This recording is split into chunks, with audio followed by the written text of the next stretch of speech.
Read. Und Schüler Prabhupada die Namen Rita.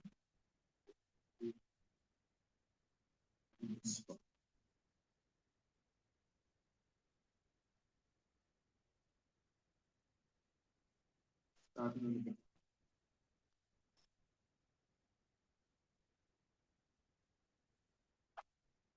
market from the end.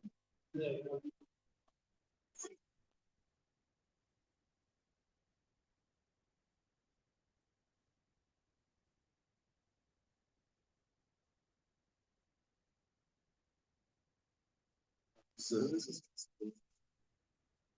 around in circles.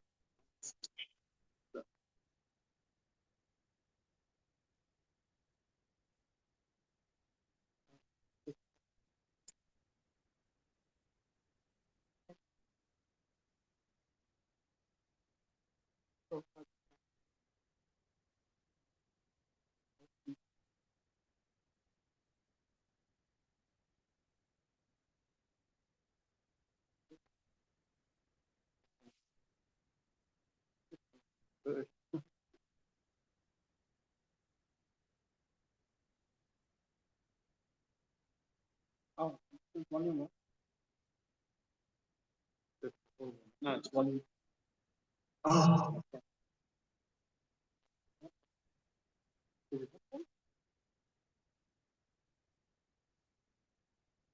But,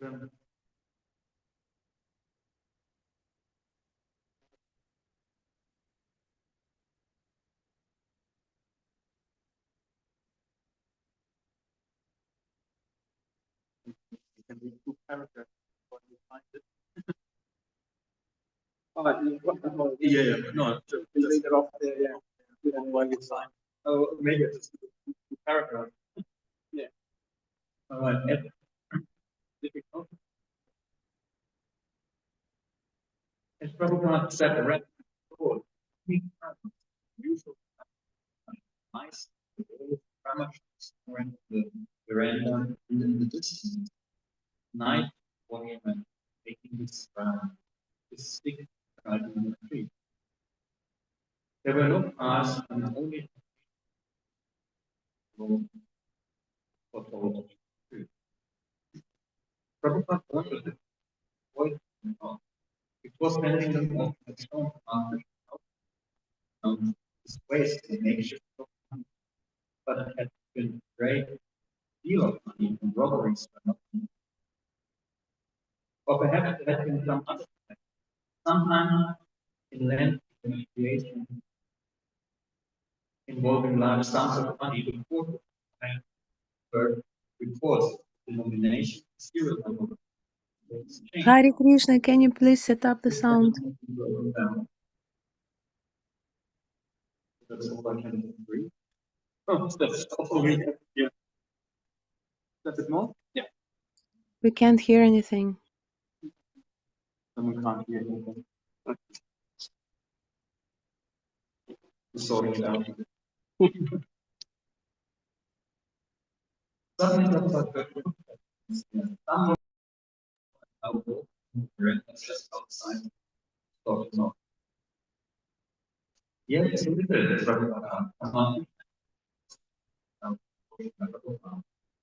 so, what do you think?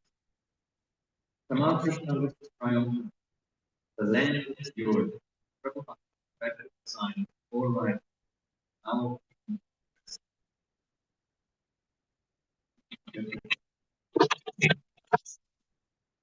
with a new path. All right.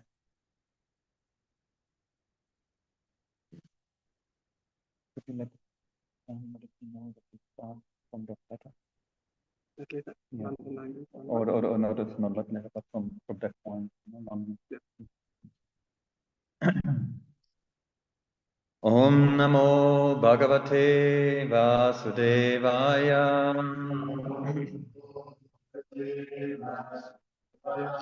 Om Namo Bhagavate Vasudevaya.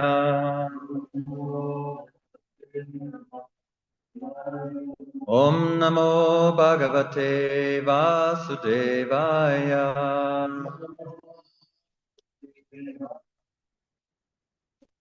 Reading from Srimad Bhagavatam, Canto 5. We just finished the descent of the river Ganges and start with a new chapter entitled The Prayers Offered to the Lord by the Residents of Jambutui.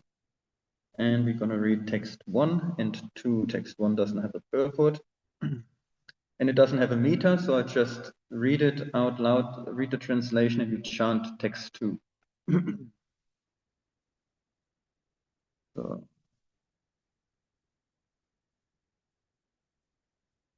Tata cha Patrashrava nama dharma sutas tatkula pataya purusha Patrashva varshe sakshat bhagavato vasudevasya priyam tanum dharmam yim hayashyesha vidanam paramena samadhina sanidapyetam apikrinanta upadavanti.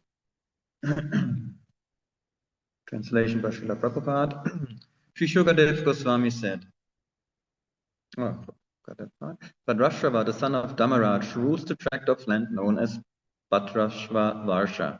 Just as Lord Shiva worships Sankashan in Ilavrita Varsha, Bhadrashva, accompanied by his intimate servants and all the residents of the land, worship the plenary expansion of Vasudev known as Hayashirsha. Lord Hayashirsha is very dear to the devotees and he is the director of all religious principles. Fixed in the topmost trance, Bhadrashva and his associates offer their respectful obeisances to the Lord and chant the following prayers with careful pronunciation. Repeat after me. Bhadrashravasa Uchu Om Namo Bhagavate Dhamayatma Vishodhanaya Nama Iti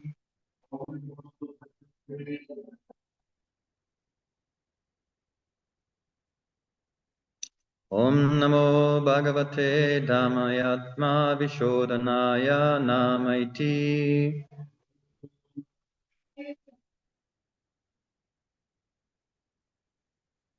Om Namo Bhagavate Dhamayatma Vishodhanaya Nama Iti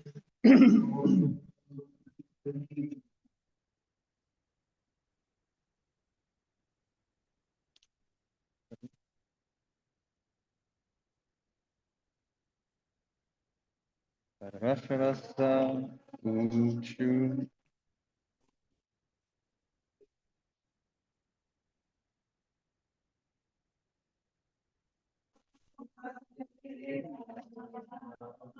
Vishodhanaya Nama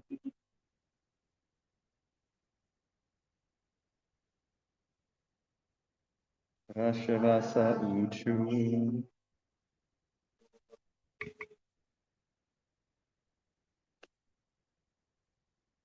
Om Namo Bhagavate Dhamayatma Vishodhanaya Nama Iti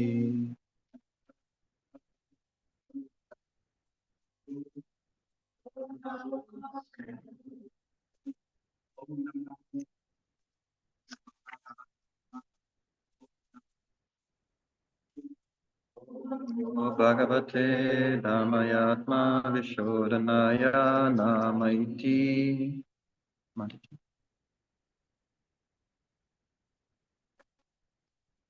Bhadrashravasa Uchu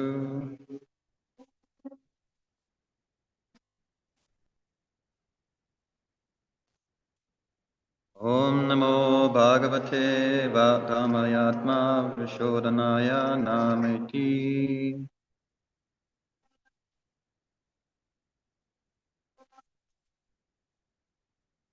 Bhadrashravasa Uchu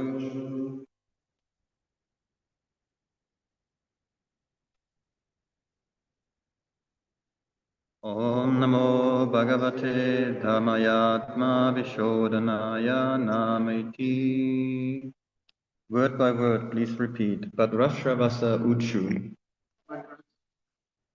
The ruler Bhadrashrava and his intimate associates said, Om, O Lord, Namaha, respectful obeisances, Bhagavate, onto the Supreme Personality of Godhead. Dharmaya, the source of all religious principles. Atma Vishodhanaya, who purifies us of material contamination. Namaha, our obeisances.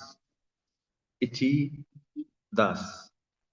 Translation and purport by His Divine Grace, A.C. Bhaktivedanta Swami Prabhupada, Srila Prabhupada Ki Jai.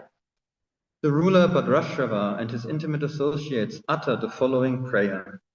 We offer our respectful obeisances unto the Supreme Personality of Godhead, the reservoir of all religious principles, who cleanses the heart of the conditioned soul in this material world.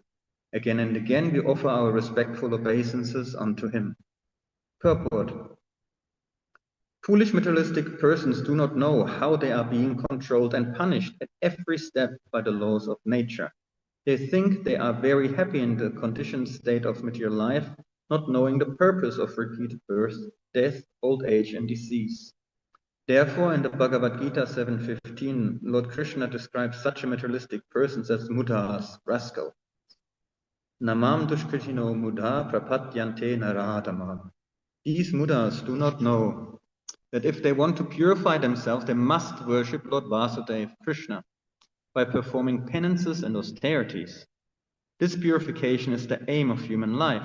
This life is not meant for blind indulgence in sense gratification. In the human form, the living being must engage himself in Krishna consciousness to purify his existence. Tapo divyam putraka yena sattvam shudyet. This is the instructions of King Rishabhadev to his sons. In the human form of life, one must undergo all kinds of austerities to purify his existence. Yasmat brahma saukyam tvanantam. We are all seeking happiness, but because of our ignorance and foolishness, we cannot know what unobstructed happiness really is. Unobstructed happiness is called brahma saukya, spiritual happiness. Although we may get some so-called happiness in this material world, that happiness is temporary. The foolish materialists cannot understand this. Therefore, Prahlad Maharaj points out, Maya Sukhayam Param Udvahato Vimudhan. Merely for temporary materialistic happiness, these rascals are making huge arrangements, and thus they are baffled life after life. Srila Prabhupada Ki Jai. Om Jnana Timirandasya Gananjala Chalakaya Chakshurun Militam Yena Tasmai Shri Gurave Namaha. Jai Shri Krishna Chaitanya Prabhu Nityananda Shri Advaita Gadadhar Shri Vasari Gaura Bhakta Vrinda. Hare Krishna Krishna Krishna Hare Hare Hare Rama Rama Rama Hare Hare. Translations and purport again. Translations again. Sri Shukadev Goswami said, Bhadrashrava, the son of Dharmaraj, rules the tract of land known as Bhadrashrava Varsha. Just as Lord Shiva worships Sankarshan in Ilavrita Varsha, Bhadrashrava, accompanied by his intimate servants and all the residents of the land, worships the plenary expansion of Vasudev known as Hayashirsha. Lord Hayashirsha is very dear to the devotees and he is the director of all religious principles. Fixed in the topmost trance, Bhadrashrava and his associates offer their respectful obeisances to the Lord and chant the following prayers with careful pronunciation. The ruler Bhadrashrava and his intimate associates utter the following prayer. We offer our respectful obeisances unto the Supreme Personality of Godhead, the reservoir of all religious principles, who cleanses the heart of the conditioned soul in this material world. Again and again we offer our respectful obeisances unto him.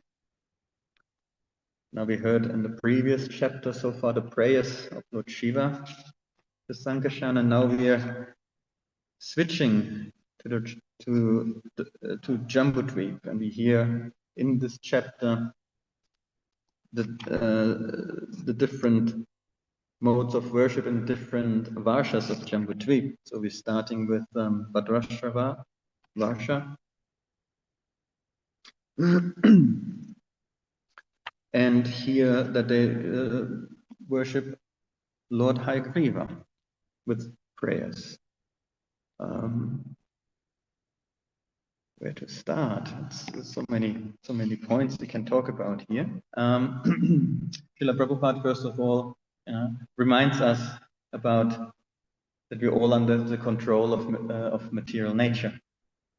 And whatever action we perform here, there will be reactions.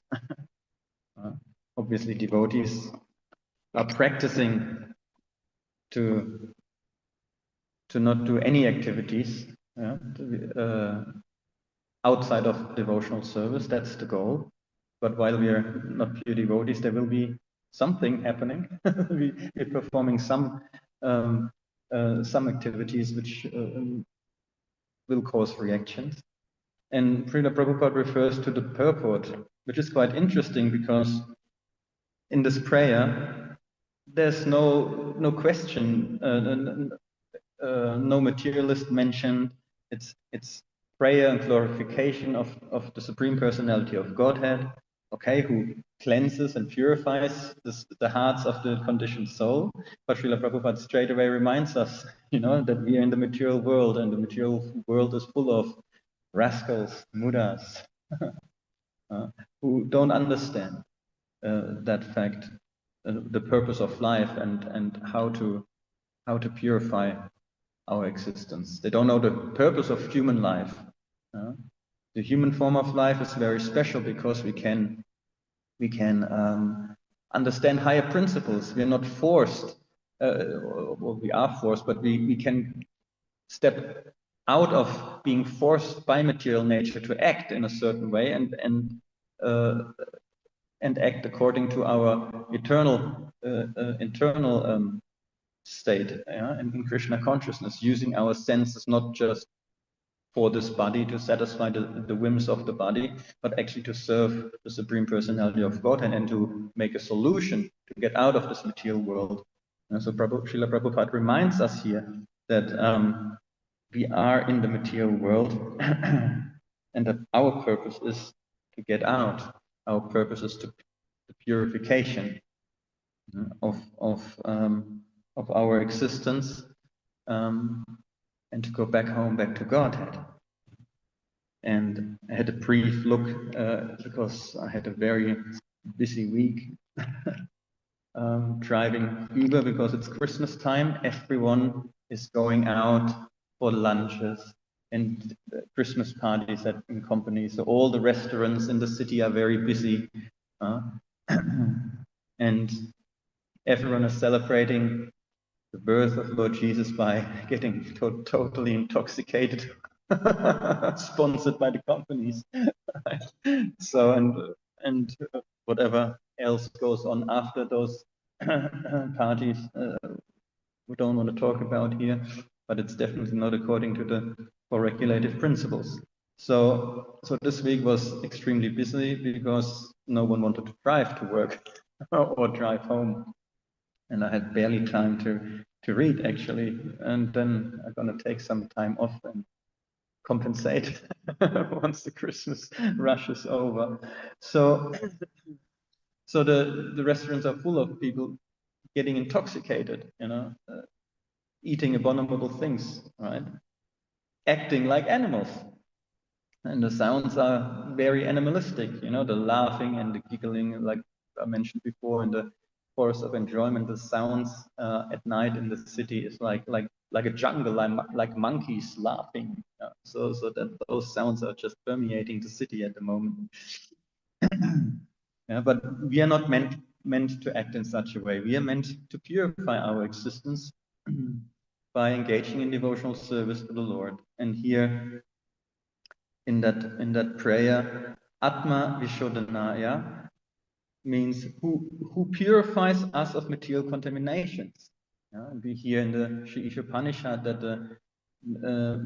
the Lord has not only two qualities, but two qualities of the Lord are Shuddham, Napapavidam. So he is antiseptic and also prophylactic. So antiseptic, he's purifying. Yeah? Wherever the Lord is present, there can't be any contamination, material contamination. He purifies anything from sinful reactions anything is purified by the full presence of the Supreme Personality of Godhead. Yeah. So that's the power of the Lord. That's why when we engage in devotional service, no matter what our motivations are, no matter what we actually want to achieve through the engagement in devotion service, we will become purified. Our motivations will become purified. Our sinful reactions will be diminished the more we actually engage in devotional service. That's the power of the Supreme Lord. And we see that in many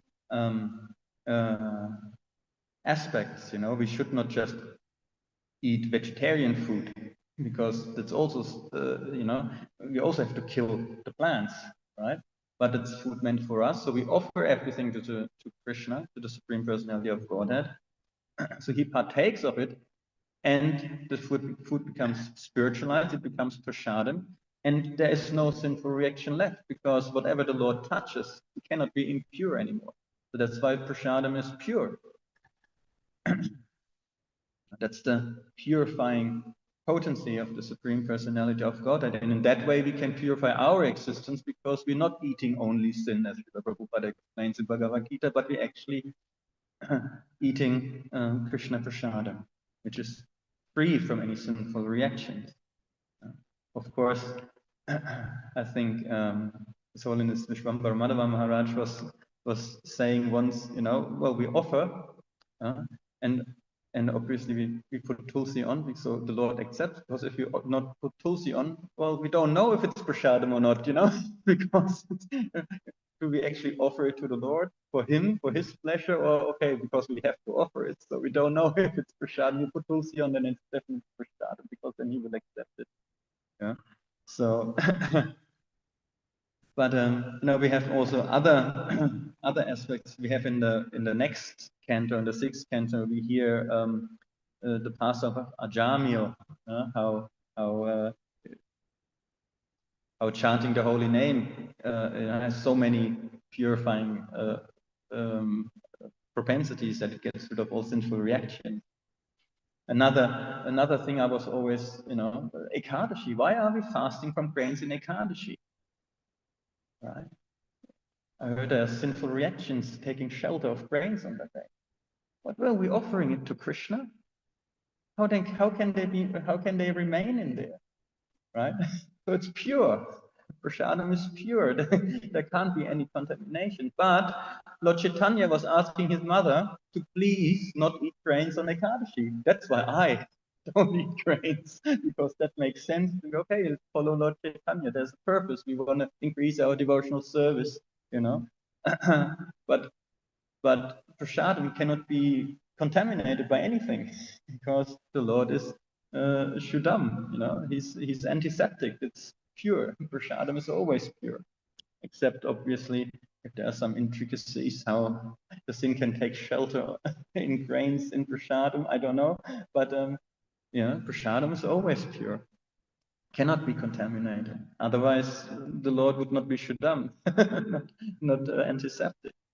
Another interesting part is when we do the yakya, right? We offer the grains, and then at the end the banana, and some people, say, well, the banana we cannot touch, because all the sinful reactions go in the banana. But in the Holiness Banu Maharaj, in his I don't know how the book is called, about the performance of the different yagyas, the procedures, he says the banana is Mahaprasadam, because fire is Vishnu. We're offering it to the fire, right? So after it's been offered, it's Mahaprasadam and can be partaken by the devotee. Yeah. So because it's purifying, there cannot be any contamination left, whatever the Lord touches. So it's very interesting to understand that, wow, actually the Lord has such a power. That's his purifying power. And like I mentioned with the holy name, how there are so many verses in the sixth canto, in the passage of Ajamil, how the holy name, even if uttered imperfectly. I think in Chaitanya Charitamrita, even if there are syllables in between, it still has some potency. If just the syllables are in order, there's some potency there for purification. But coming from the loft preaching and seeing different arrangements made by His Holiness Devamrita Maharaj, it's when I look at the Bhagavatam, there's so many chanting the holy name, okay, gets rid of sinful reactions. Then we have other aspects where then there's always a little motivation. If you read this chapter or recite this chapter every day, you get such and such benefit. And all those benefits are actually outside of devotional service. Because who does it address? The Bhagavatam. People who are interested at least in some piety, in some religious principle. Right? They have actually little ulterior motivations. So Bhagavatam encourages us to engage in devotional service, to associate with the Lord in devotional service. Yeah? If I want piety, okay, I perform, okay, maybe I should chant, I get rid of sinful reactions. That's good for my goals of being pious, right? So I engage in chanting the holy name and become purified, and hopefully then piety doesn't interest me anymore so much, but devotional service becomes attractive, and I shift my motivation there, right? And in serving Krishna, right? Now, if we try to explain that in the loft about, oh, just chant and you get rid of sinful reactions, people can't relate because they don't care about sinful reactions. Again, go to the city right now, now everyone is sleeping, but tonight, no one cares about that. Or you can believe it. So we have to come up with different ways of engaging people in devotional service so they become purified. And I remember, Devamrita Maharaj sharing, there was one devotee, when she first came, she was into photography. So he inquired about, what about this? And what should I use for this and that? And could you maybe make some pictures for the doctor and so on? So he engaged her with what she is into. She's not into pious activities, she's into photography. That's the technique of engaging people in devotional service. And in that way, she stuck around, did some little service associated with devotees, chanted Hare Krishna, and so on. And then, she became a devotee. She's, senior to me. And in so many ways, we try to engage people with whatever they're into, connecting it to Krishna. And so the Bhagavatam does the same thing in many places, because devotees understand, the power of associating with the Supreme Lord, that has a purifying potency. And somehow or other, we have to get people into associating with the Lord in some form or other, performing service, chanting, having prasadam, associating with devotees, right? And then some purification will take place, and hopefully it's enough to attract people to the devotional service, right? If they stick around long enough, that's a guarantee, right? So that's the power. That's Atma Vishodhanaya, who purifies us of material contaminations. So we have to, when we want to preach and reach out to people, keep them somehow long enough in the association of the Lord in some way or the other. Right? And ourselves, of course, too, because our motivations are probably not pure. There are so many anarthas, material desires, still lingering around and driving us, false egoists. Right? So we just have to stick around and follow the process of sadhana bhakti to reach the stage of pure devotional service. Because it takes time. It depends on how much we're associating with the Lord and with the devotees and engage in actual devotional service. Actual devotional service, Prahlad Maharaj says, has to be, is unmotivated. If we want anything in return, we are not a servant, we are a merchant. And that's a nice thing to remember, and remind myself oftentimes, when I look at my own motivations in my heart, so, oops, I'm engaging in so many things, but Is it devotional service? Maybe not. Maybe it's mixed anyway, you know. So, but over time, that purification will take place. And what stood out here in the previous verse, actually, when I read it, you know, about how Bhadrashava and his associates, they offer their respectful obeisance to the Lord, chant the following prayers with careful pronunciation. How careful are we when we chant Hare Krishna? How careful are we with our pronunciation when we chant our rounds? And I was thinking, well, is it? Well, obviously, Vedic mantras, they only have effect if they pronounce properly. So that's why we can't perform any horse sacrifices or whatnot, because there are no qualified brahmanas who can pronounce those mantras in the proper way. But bhakti is slightly different, right? Bhakti is more about with what mood we're chanting, with what mood we're pronouncing. You know, it's not so much about the pronunciation itself, right?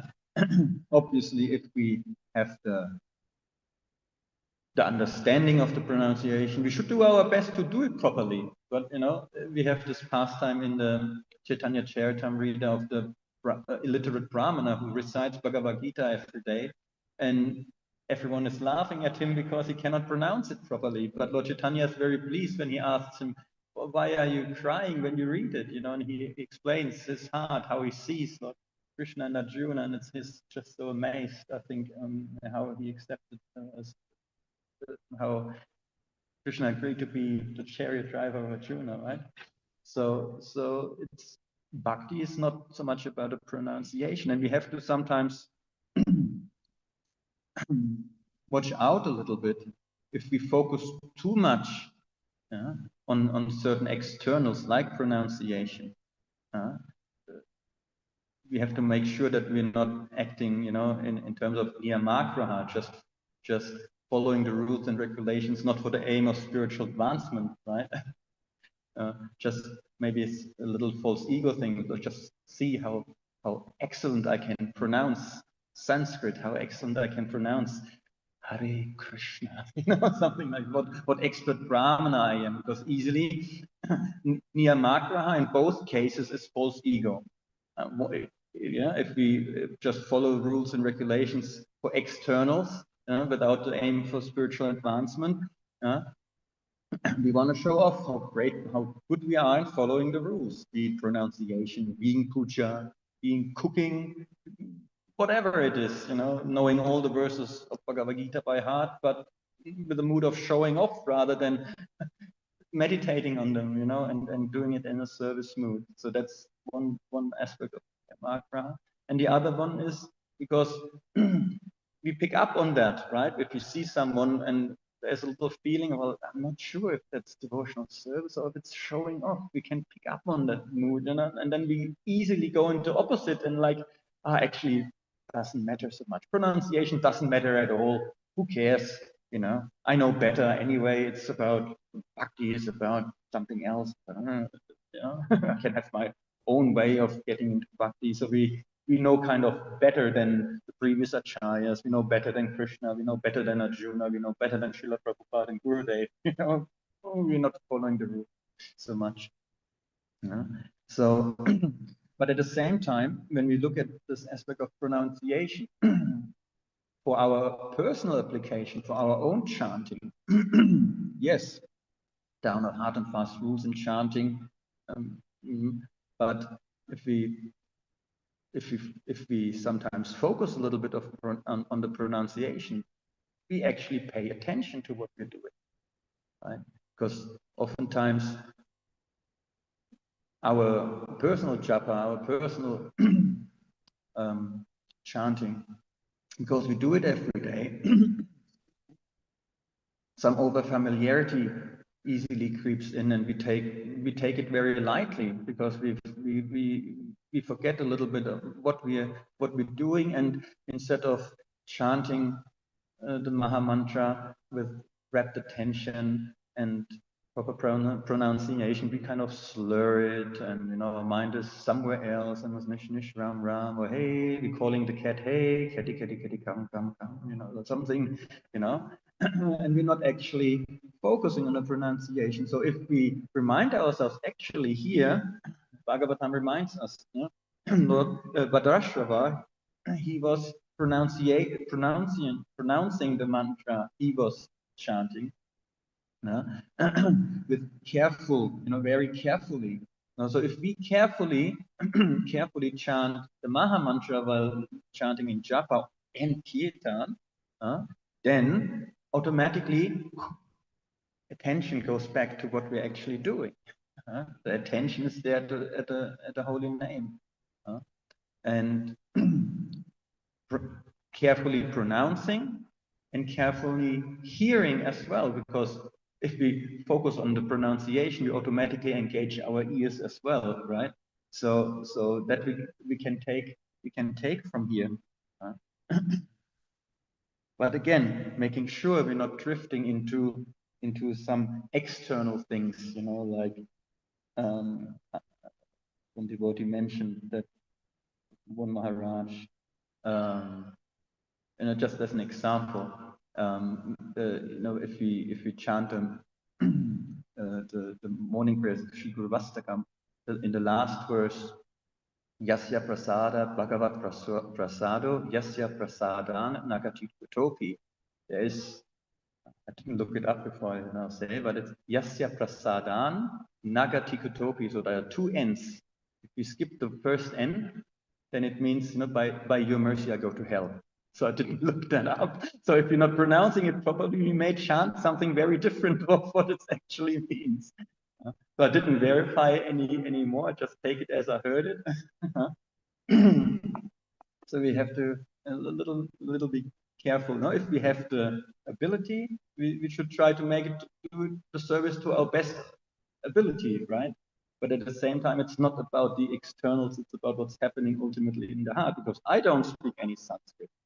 I know maybe pick up a few words now, you know, but what is the deeper meaning of those words? You know, I don't know. I don't know the grammar, which is it an object, is it a noun, whatever, you know. I don't know. Shudam, what is it? Is it a verb? It means antiseptic, so it's probably something like that, but I don't know, you know, anything other than that. So I don't speak Sanskrit, so I'm sure Krishna will forgive mistakes, right? Because Krishna is a person. If we, but at the same time, we try our best. If we get caught up with the externals in any activity, we easily become proud, and pride really destroys our devotional service. That's why Queen Kunti prays in her famous prayers that those calamities should, you know, please, you know, Krishna, allow those calamities to happen over and over again so we can associate with you. And in this, in the purport, Srila Prabhupada mentions that it's important, you know, that uttering the holy name is so powerful. If we chant the holy name purely, I think that's not in the purport itself, but in the prayers of Queen Kunti in the book. The holy name has the capacity to destroy more sins that we are able to commit. I mean, that's a ridiculous amount of, you know, power which the holy name has, right? It's absolutely beyond our imagination, you know, like we have the example of Jagai and Madai, right? They surrendered to Lord Chaitanya and, you know, started chanting and serving the devotees, and all their sinful activities were diminished, you know, and the servant of Yamaraj, you know, he had a whole book for them alone to write everything down. He couldn't even cope with the amount of sins they were committing.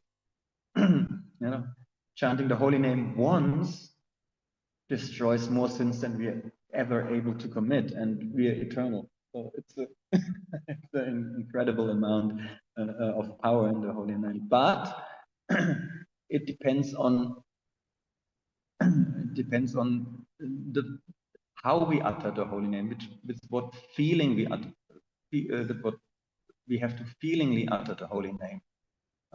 And in that purport, Srila Prabhupada says that people who have great material satisfaction, they cannot so sincerely chant the holy name because they don't need Krishna, or they feel they don't need Krishna. Or, everyone needs Krishna, but they don't feel they need Krishna because, oh well, they have so many opulences. Maybe someone is very rich, very beautiful.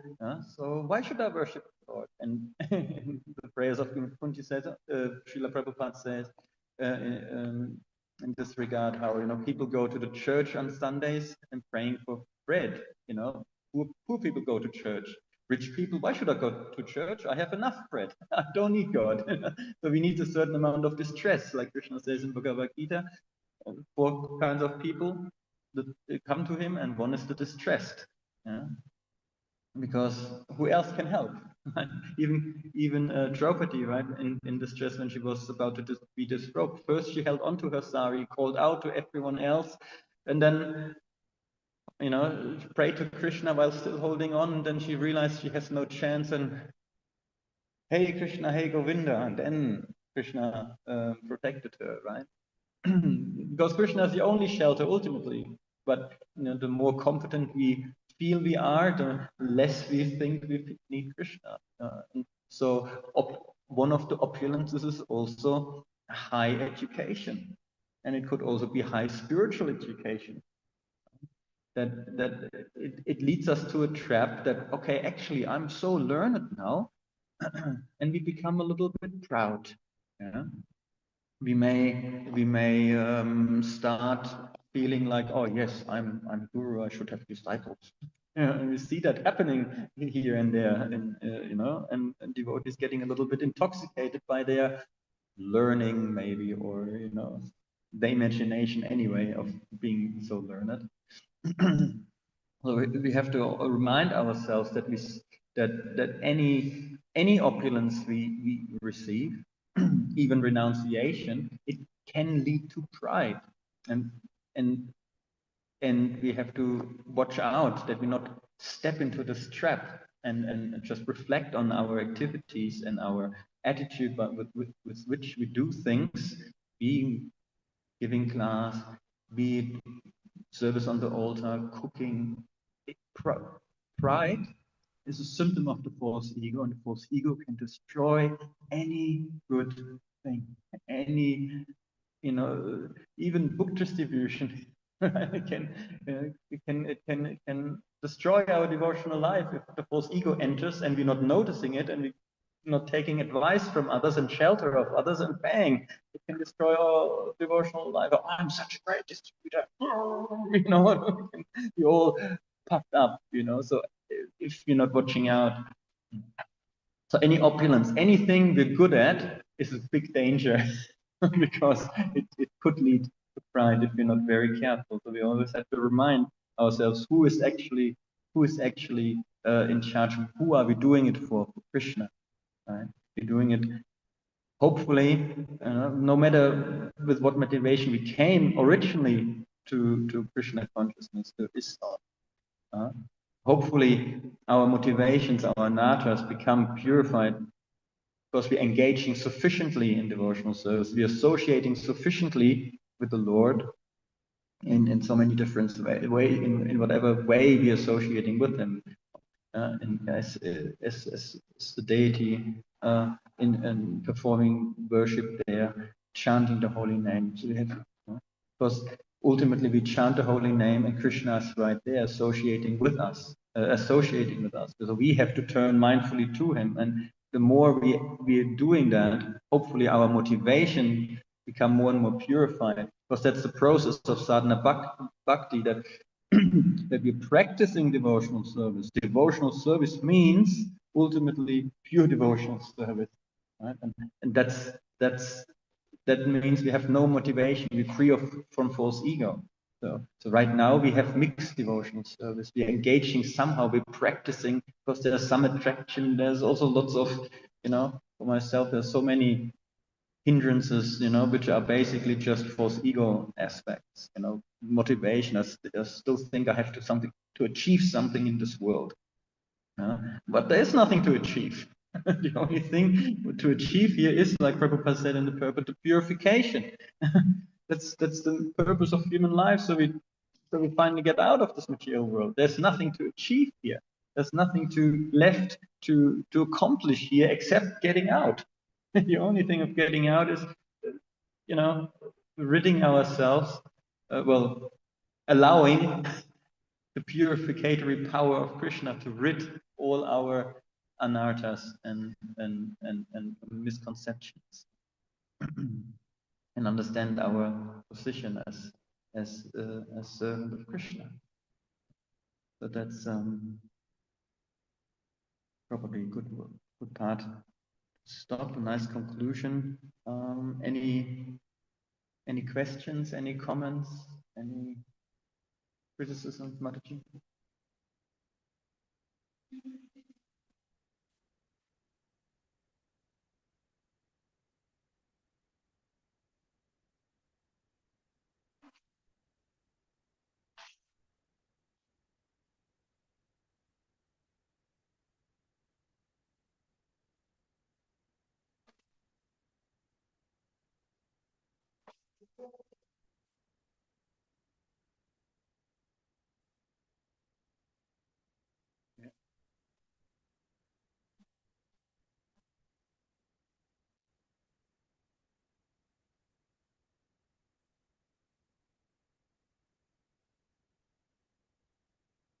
So why devotees are driven to, because we're practicing.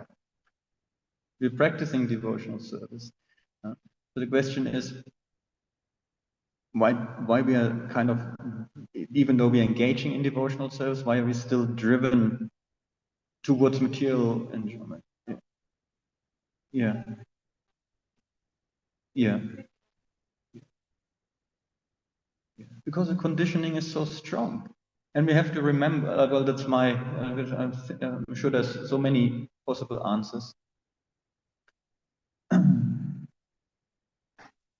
Now, what is material and what is spiritual? Material means I am the center, and spiritual means Krishna is the center.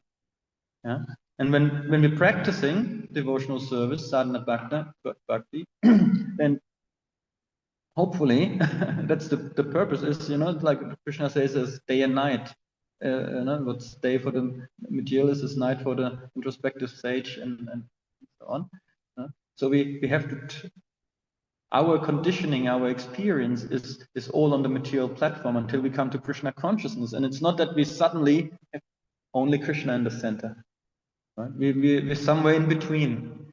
And we can only give up anything lower if we have some higher taste. And that's such a simple example, and makes the most sense to me, because we are not engaging in pure devotional service. We're not, it's not 24/7. It's not that we breathe Krishna. We chant, and then we have two separate things. It's not that our life is fully dedicated to devotional service, but we adding Krishna to our life. So there is, we're not tasting pure devotional service 24/7. And we have, I worked in a nightclub for 7 years. I did sports. So we have this certain impressions in our heart. Achieving victory in some sports, winning. Some taste there. Or in a nightclub, intoxication, even though it's very low taste, or, illicit activities. Right? There's some low taste there, but it's a very strong impression in our heart. So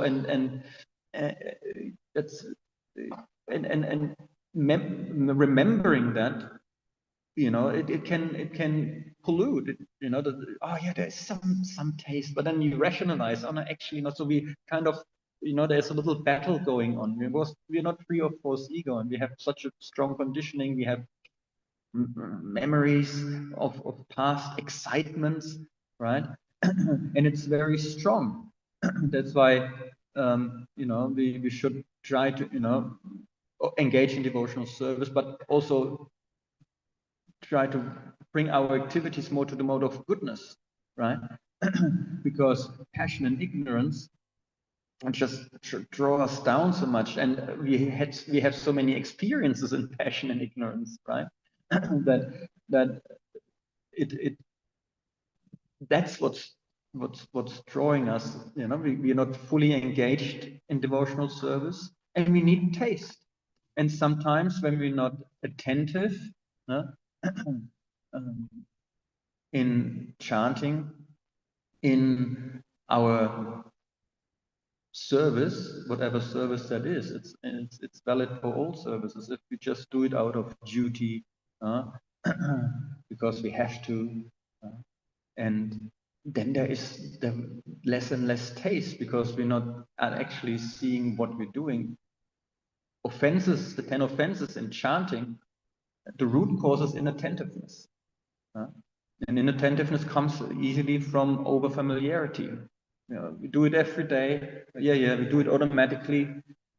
Doing puja, cook for Krishna, cooking for Krishna. Okay, morning time. 5 pots on the stove, 2 with water, 1 with the rice, and 1 with the dal, 1 with the sabji. Sean's bang here. We go up the stairs. Done. Let's go home, have a shower, go back to bed, have a nap, whatever. That's that. There's inattentiveness there if we do it in that way. Obviously. Some days we're a bit more there, other days we may, it goes up and down. And because if we engage in devotional service in that way or in sadhana bhakti, then there's little taste. And we remember then maybe taste from the past. Or even now, oh yeah, I'm good I'm good in my job, in my work, I can have success. There's some taste there. But then we have to remind, is it in this purport? Hold on. Which purport did I just read?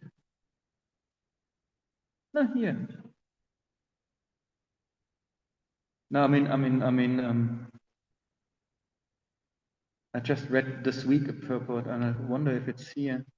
Because here Srila Prabhupada talks about unobstructed happiness. I have another purport in mind. Unobstructed happiness is called Brahma Saukyam, spiritual happiness. We can get some so-called happiness in this material world, but that happiness is temporary. When we engage in devotional service, sometimes it's so thrilling, right? It's so blissful, but because we're not constantly engaging in devotional service, Krishna is not our life and soul yet, right? Then we snap out but back here, and then the taste is of course not there, and then yeah, my work gives me taste, so we confused which taste to actually pursue in a sense, but the more we engage consciously in devotional service, attentively in devotional service, because inattentiveness in any service is the cause for offenses. The cause in chanting, the root cause of 10 offenses is inattentiveness. If we are attentive, then automatically we are associating more directly with Krishna, so less offenses. Right? The taste is there. So I think it's, for me, the easiest to navigate that is that taste factor, that we have the taste. There is some taste, it's temporary, and because we are not engaged, we're not established in pure devotional service, so that we are every breath we taking for Krishna, like Srila Prabhupada did. Right? Then there is if you're breathing for Krishna, even like Srila Prabhupada did, then there's no question of being out of this ecstatic devotional bliss we receive from devotional service. That Brahma Saukyam is always present. But as soon as we snap back into the material world, that's not there anymore, because we're not, we're not connected to Krishna. Does that make sense? Answer a little bit. So it's simply, again, becoming, staying in the process to become more and more pure, and looking for that taste consciously, just very attentively. Anything else? Grantarat Srimad Bhagavatam ki jai, Srila Prabhupada ki jai, Gaura Bhakta Vrinda ki